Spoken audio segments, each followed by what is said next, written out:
आखिरकार एक साल के बाद जेएसएससी सीजीएल सफल अभ्यर्थियों का इंतजार खत्म हुआ। पास हुए अभ्यर्थी सीबीआई जांच को लेकर जो मानसिक प्रताड़ना झेल रहे थे, अब बहुत जल्द उनके हाथ में नियुक्ति पत्र होगा। जेएसएससी सीजीएल पेपर लीक मामले में झारखंड हाईकोर्ट का फैसला आ चुका है। याचिकाकर्ता अभ्यर्थियों को कोर्ट से बड़ा झटका मिला है।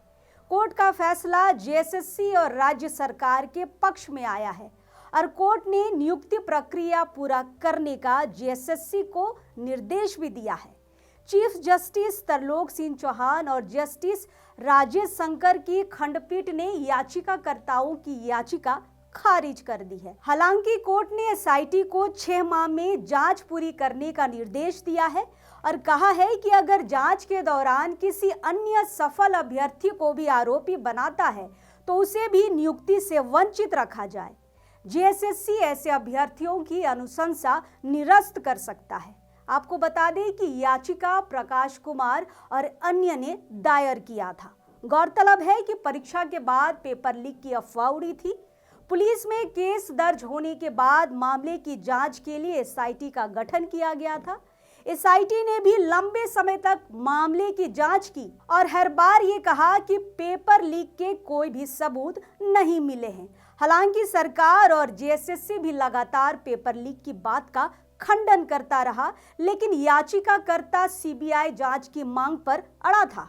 दोस्तों, याद कीजिए, आज ही के दिन यानी 4 दिसंबर 2024 को सीजीएल परीक्षा का शॉर्ट लिस्टेड मेरिट लिस्ट जारी किया गया था। 2025 पदों के लिए ली गई परीक्षा में इस मेरिट लिस्ट में 2231 अभ्यर्थियों के नाम थे। डॉक्यूमेंट वेरिफिकेशन के बाद प्रकाश कुमार व अन्य की ओर से हाईकोर्ट में जनहित याचिका दायर की गई थी, जिसमें परीक्षा रद्द करने और पूरे मामले की सीबीआई से जांच कराने का आग्रह किया गया था। आरोप था कि परीक्षा में पेपर लीक हुआ है, बड़ी संख्या में प्रश्नों को रिपीट करने जैसी बड़ी गड़बड़ी हुई थी।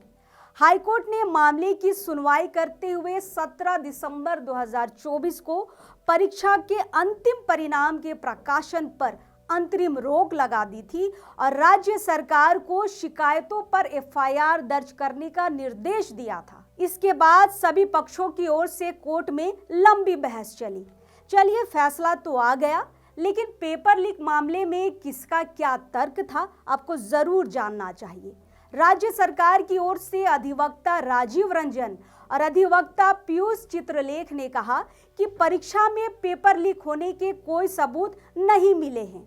जांच में अभी तक किसी भी तरह के पेपर लीक की बात नहीं आई है। अलग अलग 3 वर्षों के कुछ प्रश्नों की हालांकि पुनरावृत्ति हुई है, लेकिन इसे पेपर लीक नहीं माना जा सकता। कुछ गेस सवालों को लेकर लीक बताया जा रहा है।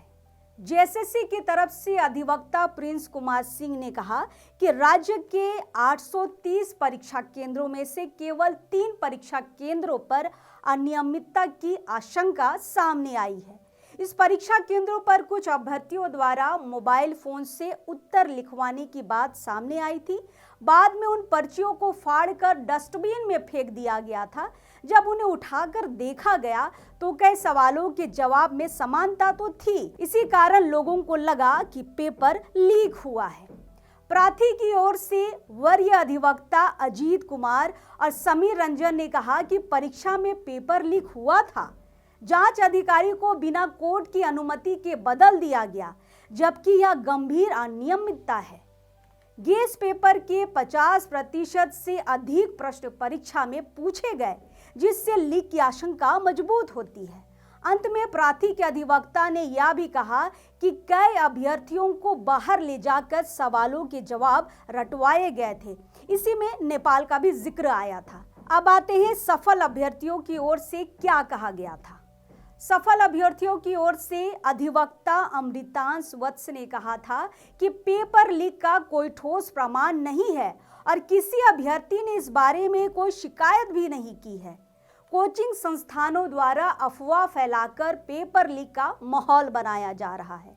अधिवक्ता अमृतांश ने परीक्षा से जुड़े आदेश का हवाला देते हुए कहा था कि इतने लंबे समय तक परीक्षा का परिणाम रोकना उचित नहीं है। अधिवक्ता ने आग्रह किया था कि मेरिट लिस्ट पर लगी रोक हटाई जाए, लेकिन जांच जारी रहे। फिलहाल सारे तर्कों को सुनने के बाद अब हाईकोर्ट ने परीक्षा परिणाम जारी करने का आदेश दे दिया है। ऐसे में जेएसएससी इसी माह रिजल्ट जारी कर सकता है। नए वर्ष में सरकार सफल अभ्यर्थियों को नियुक्ति पत्र बांट सकती है और एक उपलब्धि सरकार के खाते में जा सकती है। हालांकि लंबी प्रक्रिया के बाद यह नियुक्ति पत्र बांटी जा सकती है। फिलहाल देखते हैं क्या कुछ होगा इस मामले में, लेकिन अभ्यर्थी जो सफल अभ्यर्थी है काफी खुश हैं और कल इन्होंने नाच के गाकर उत्साह भी मनाया था और मुख्यमंत्री से मुलाकात करने की बात भी सामने आई थी। देखते हैं अब जेएसएससी सीजीएल मामले में आगे क्या कुछ होता है।